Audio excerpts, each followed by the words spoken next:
네, 안녕하세요. 3번 타자 김윤석호 목사입니다.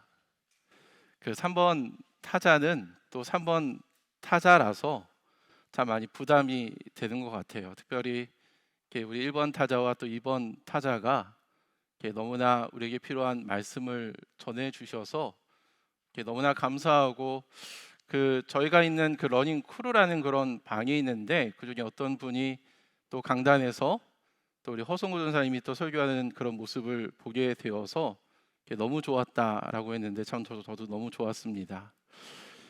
오늘 저는 그 이곳에 임한 하나님의 나라라는 그런 제목으로 마태복음 18장 21절부터 35절까지 말씀을 통해 전하기 원하는데, 우리 35절만 우리 함께 읽도록 하겠습니다. 함께 읽겠습니다. 시작.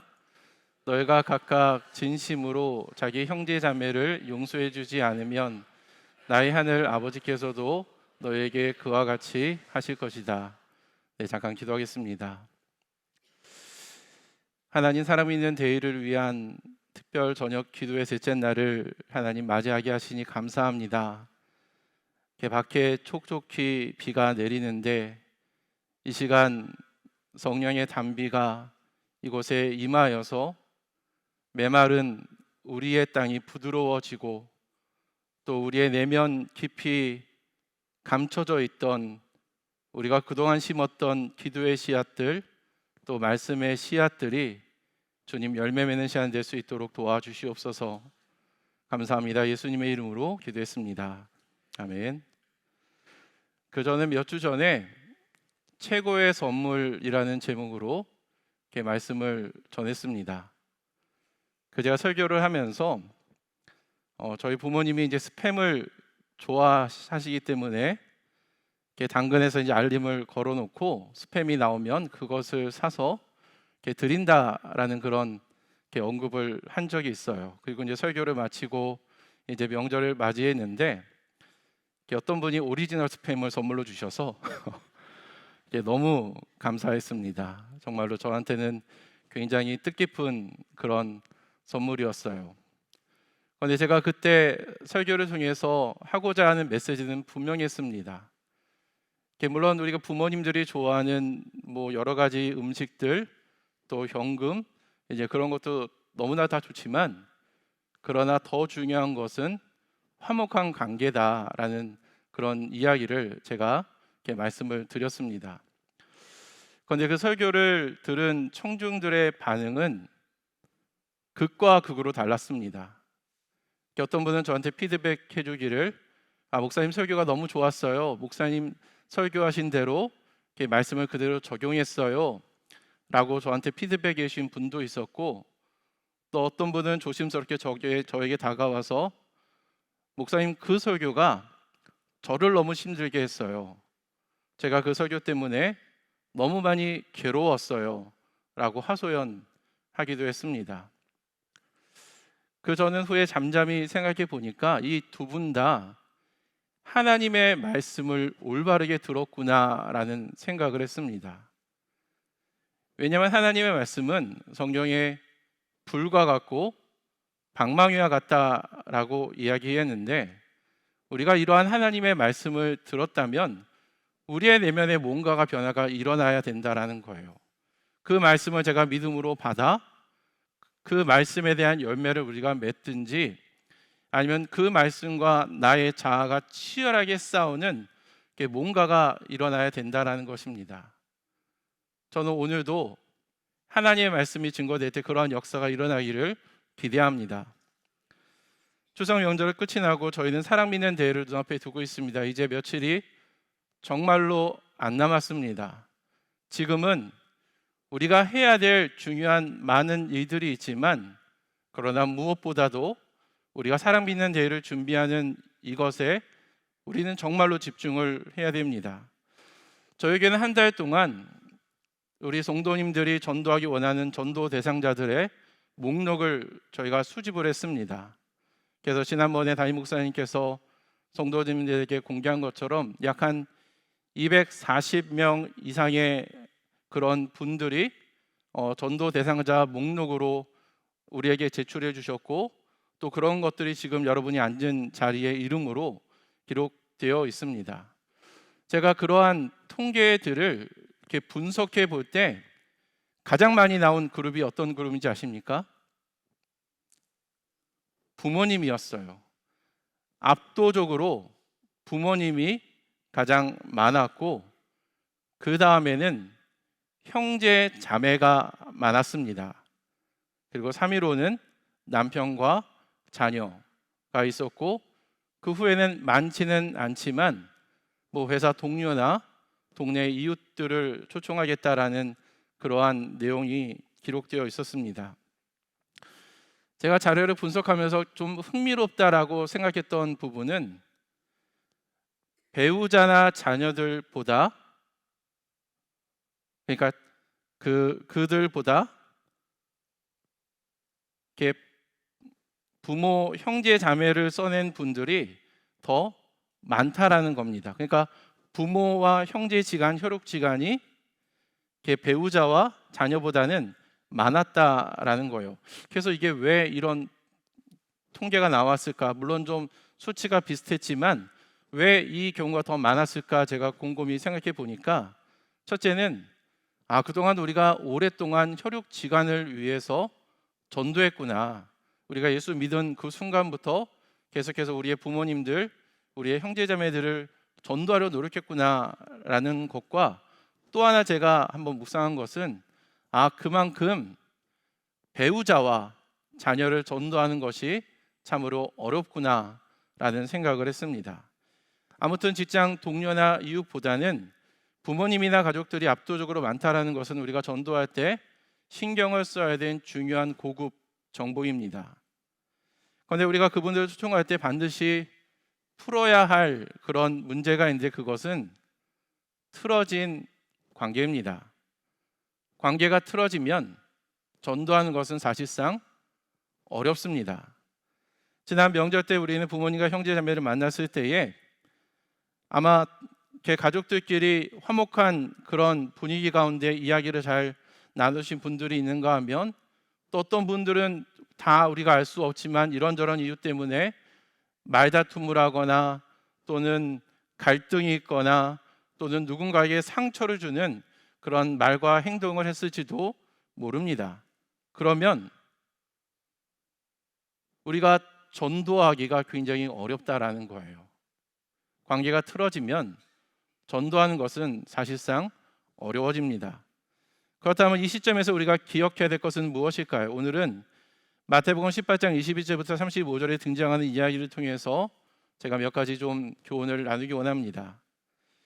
예수님께서 제자들에게 말씀을 전할 때에 베드로라는 수제자가 예수께 와서 이런 말을 합니다. 21절 말씀입니다.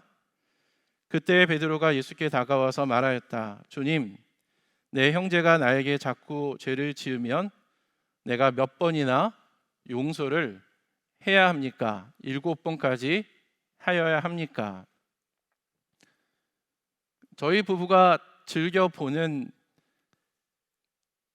이혼 숙녀 캠프라는 그 프로그램에 나오는 부부에는 몇 가지 특징이 있습니다. 첫째는 그들은 자기 입장에서만 생각을 해서 다른 사람을 배려하거나 다른 사람을 해서 자기를 희생하지는 않습니다. 그리고 또 하나, 만약 상대방이 나에게 어떤 상처를 주었다면 그것을 똑같이 갚아주는 그런 모습들이 있어요. 만약 상대방이 나에게 헌담을 한다면 헌담으로, 나에게 폭력을 행사하면 폭력을 구사한다라는 것입니다. 그리고 때로는 자신을 학대하면서 상대방을 학대합니다. 관계가 틀어진 것입니다. 여러분의 가정은 어떠합니까?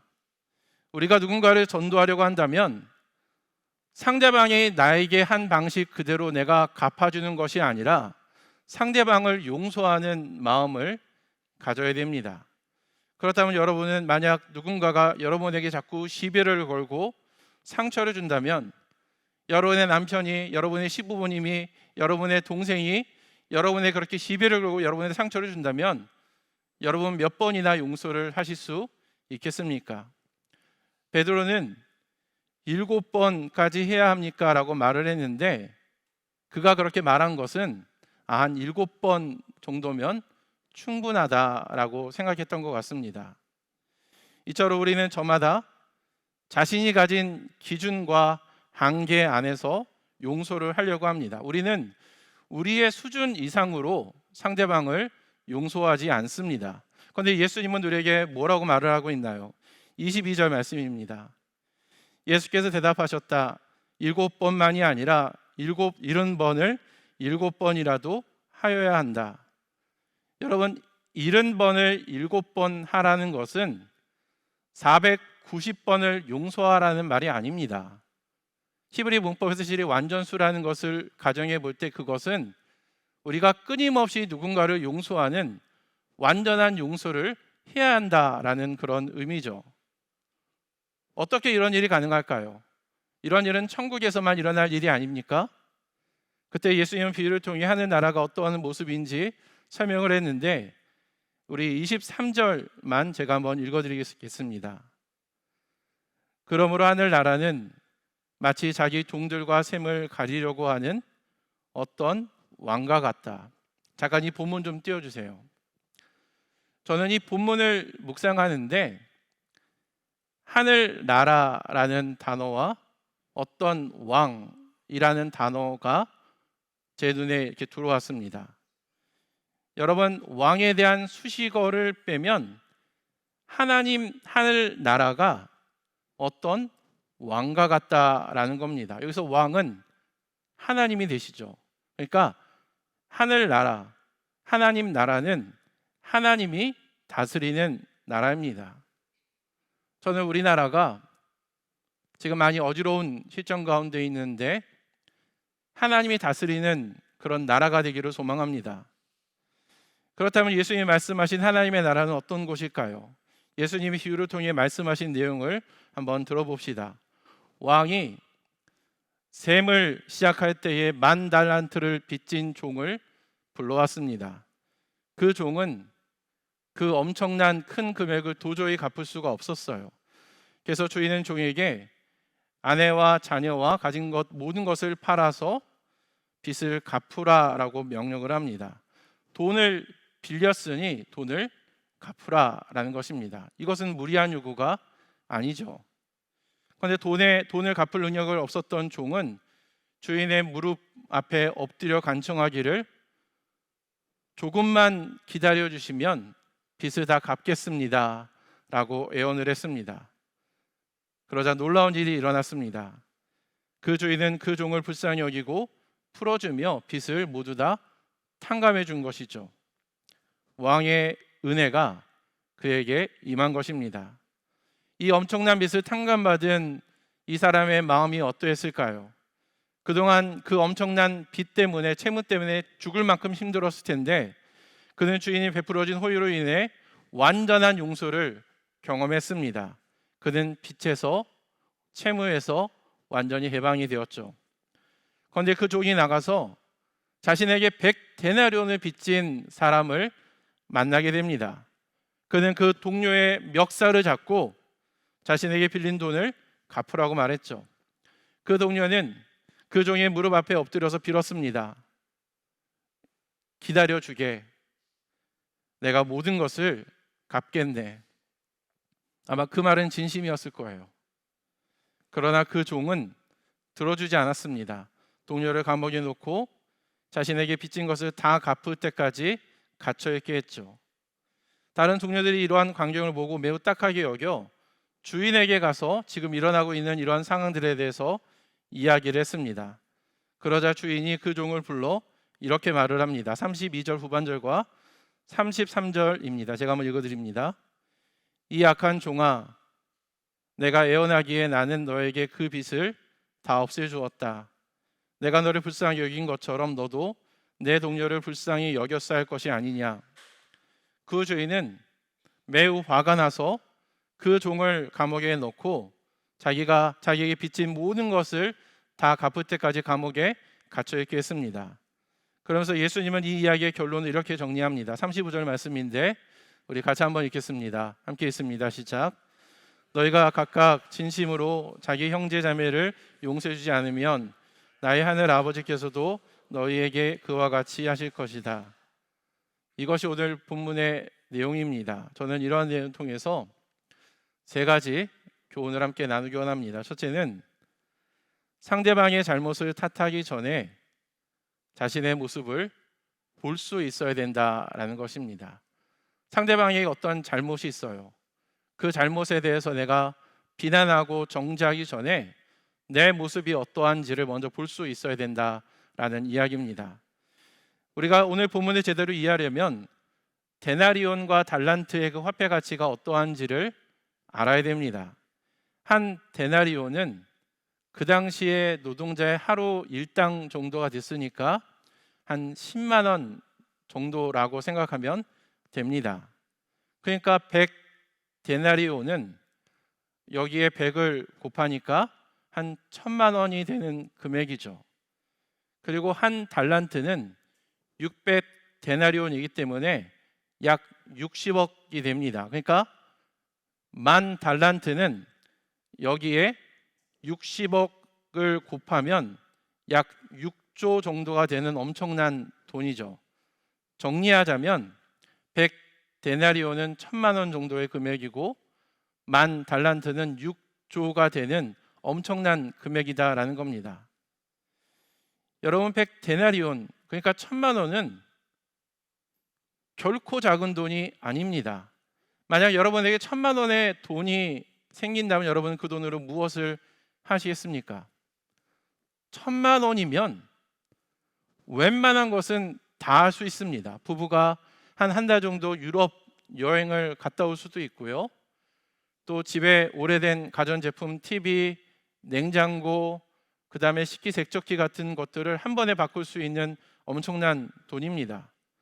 그런데 그 돈을 빌려간 사람이 어떤 이유든지 간에 갚지 못한다면 돈을 꾸어진 입장에서는 화가 날 수밖에 없겠죠.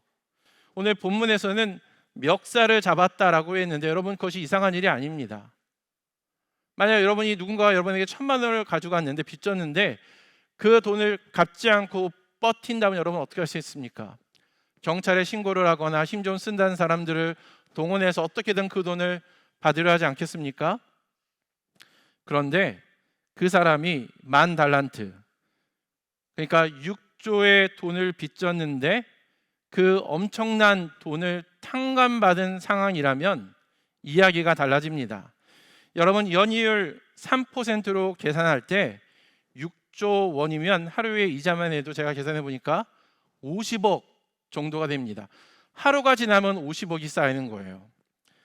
그런데 이런 엄청난 빚을 탕감받은 자라면 여러분 1000만 원은 그렇게 결코 큰 돈이 아닙니다. 내가 이러한 엄청난 은혜를 경험했다면 자신이 그 탕감을 받은 그런 은혜를 다른 사람에게 베풀어 주는 것은 결코 이 사람이 뭐 이렇게 호의를 베푸거나 그런 이상한 일이 아니다라는 얘기예요. 유성 목사님이 쓰신 예수님의 사람이라는 책에 보면 많은 그리스도인들이 자신이 죄인임을 고백하지만 자신이 얼마나 큰 죄인지 깨닫는 사람은 그렇게 많지 않다라는 이야기를 했습니다. 다윗의 이야기를 한번 설명해 봅시다. 다윗은 밧세바를 간음하고 그 죄를 숨기려고 그의 남편 우리아를 전쟁에서 보내서 죽게 했습니다. 그러나 자신이 저지른 그 일이 하나님 앞에서 얼마나 큰 죄인지는 그렇게 심각하게 인식을 하지 않았던 것 같아요.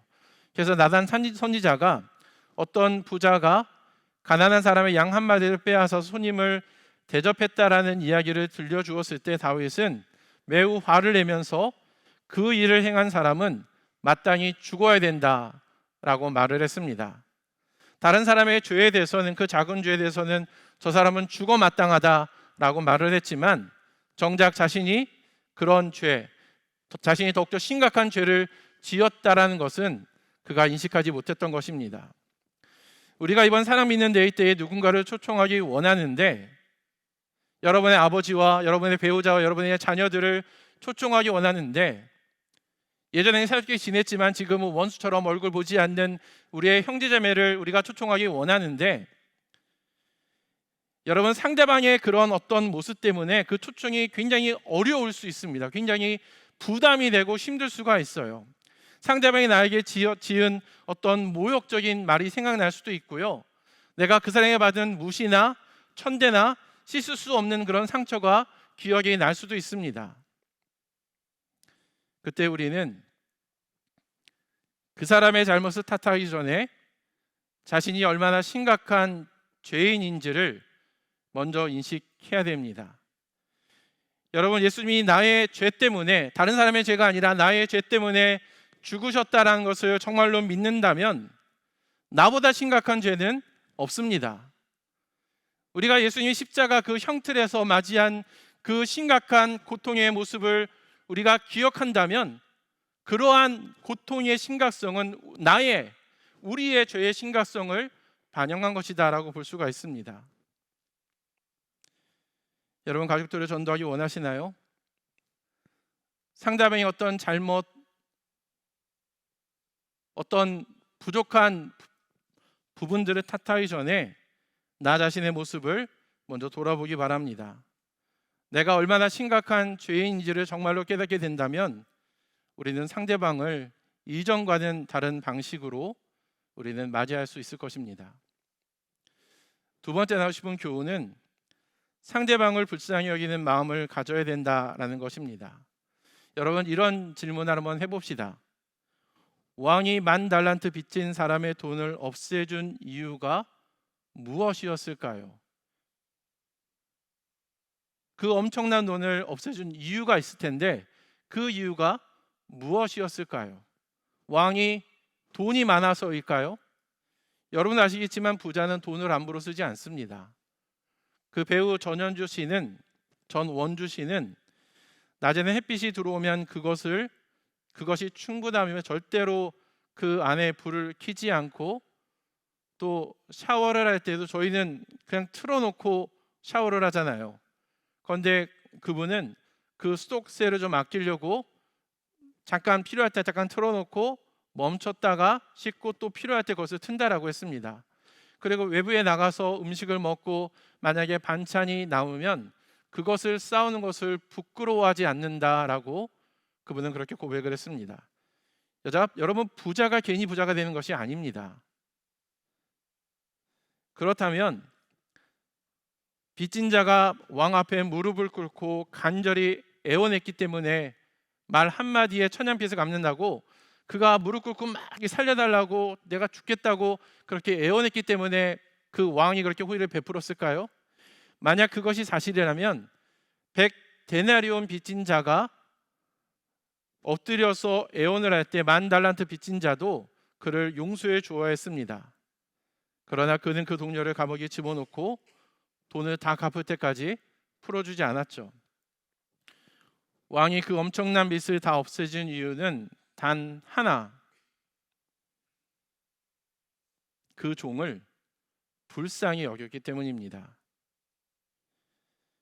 우리가 사랑 믿는 데이 때에 우리가 초대할 전도 대상자들에 대해서 우리가 가져야 되는 마음은 우리가 그분을 불쌍히 여기는 그런 마음을 우리는 가져야 됩니다. 아까 우리가 본 영상에 나왔지만 수많은 사람들이 지금 죽어가고 있는데, 그러나 과연 우리는 이 영적으로 죽어가는 사람들에 대해서 어떠한 마음을 품고 있는지 한번 돌이켜 생각해 보시기 바랍니다.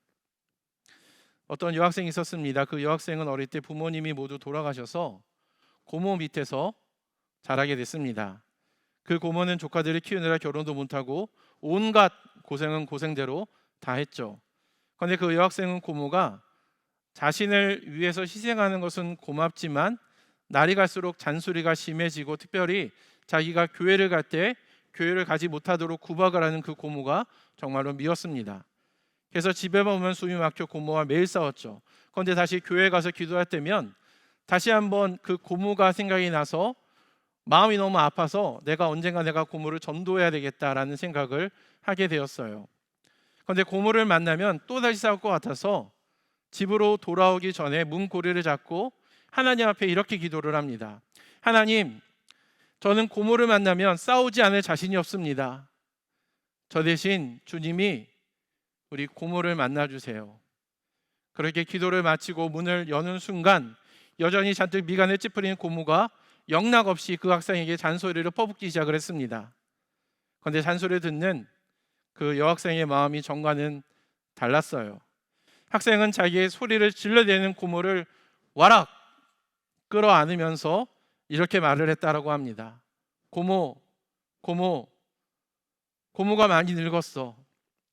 우리 때문에 우리를 키우느라 너무 많이 늙었어, 고모. 고모는 전혀 예상하지 못했던 이 조카의 행동과 말 때문에 당황했지만 그 말을 듣는 순간 오랫동안 가슴에서 응어리 앓던 그 내용이 풀어지는 느낌을 받았습니다.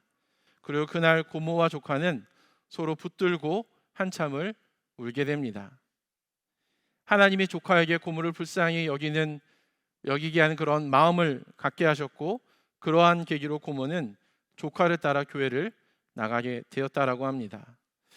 여러분, 우리는 전도할 때에 상대방을 불쌍히 여기는 그런 마음을 가져야 됩니다.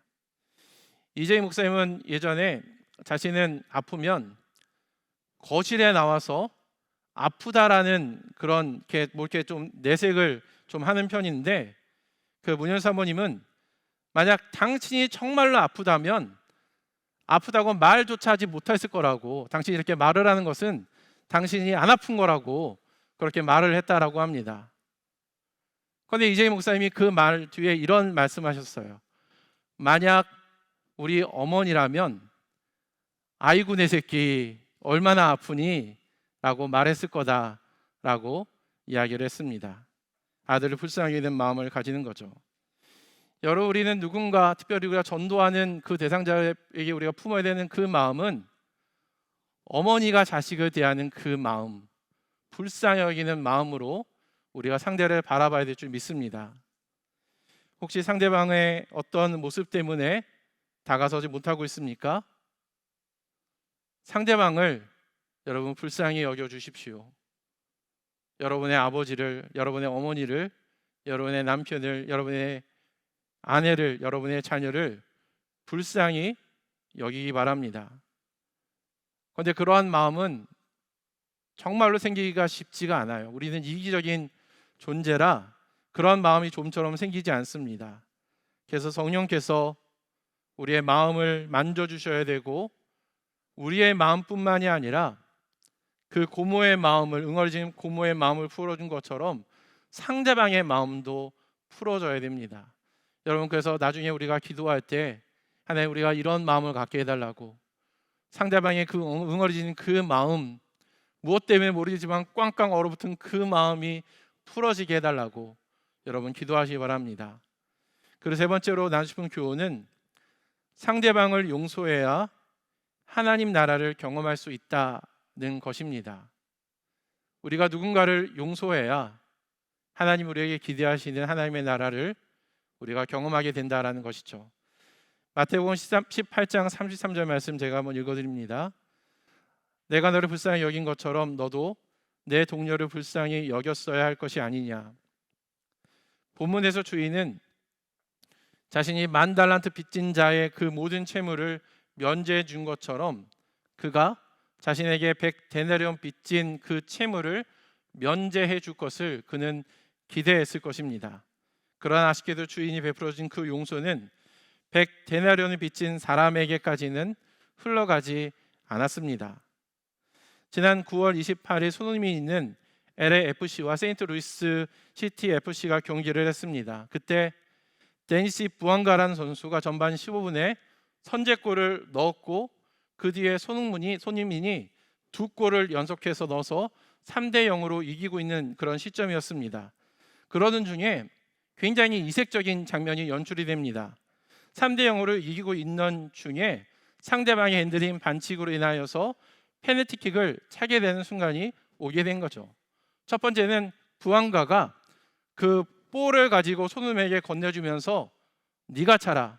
지난번에 해틱트릭을 했는데 이번에도 차게 되면 2경기 연속 해틱트릭을 하니까 너가 차는 것이 좋겠다라고 공을 밀어주었고, 손흥민은 그 공을 받고 나서 아니다, 그때 부흥가가 23골이었고 메시가 24골이었기 때문에 이번에 네가 골을 넣게 되면 메시와 득점 왕이 동급이 된다, 네가 차라 하고 서로 싸우는 그런 일이 일어난 것입니다.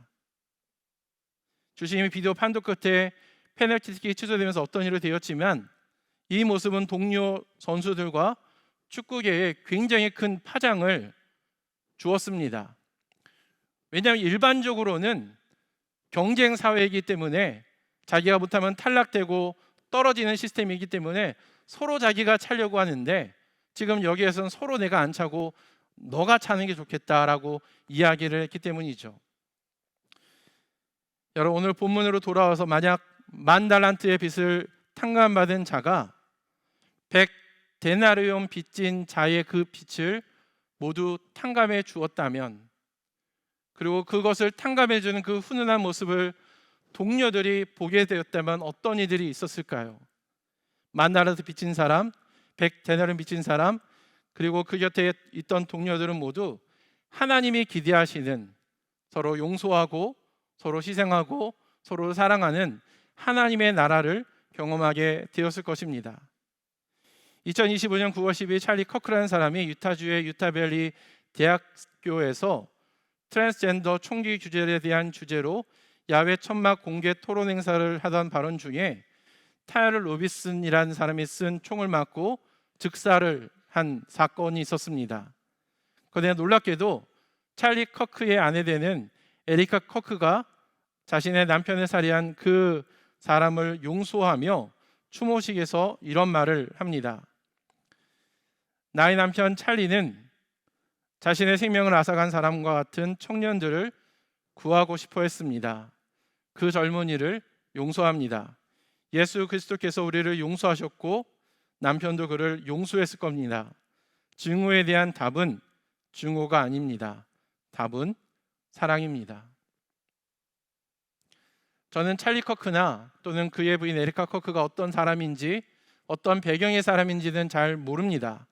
그러나 그들이 예수님이 자신의 죄를 용서한 것처럼, 비록 자신의 남편을 살해한 사람일지라도 나의 죄를 용서한 그 주님의 사랑을 깨닫고 그 사랑을, 그 사람조차 용서하는 그 모습을 보고 여러분, 주변 사람들이 어떤 생각을 했을까요? 저는 그곳에 하나님의 나라가 임하였다라고 생각을 합니다.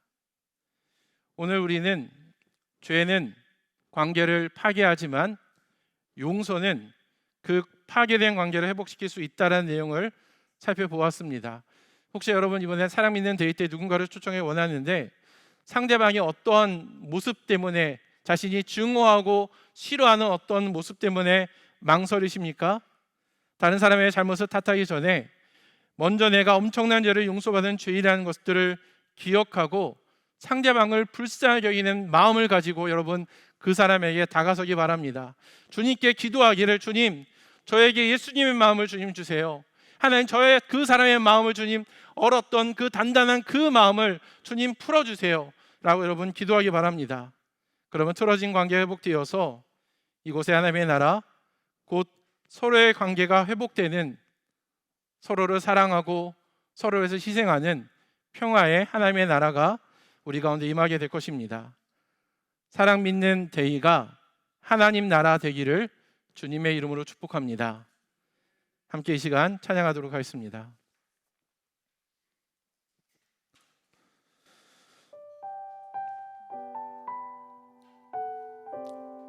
오늘 저는 하나님 말씀을 전했습니다.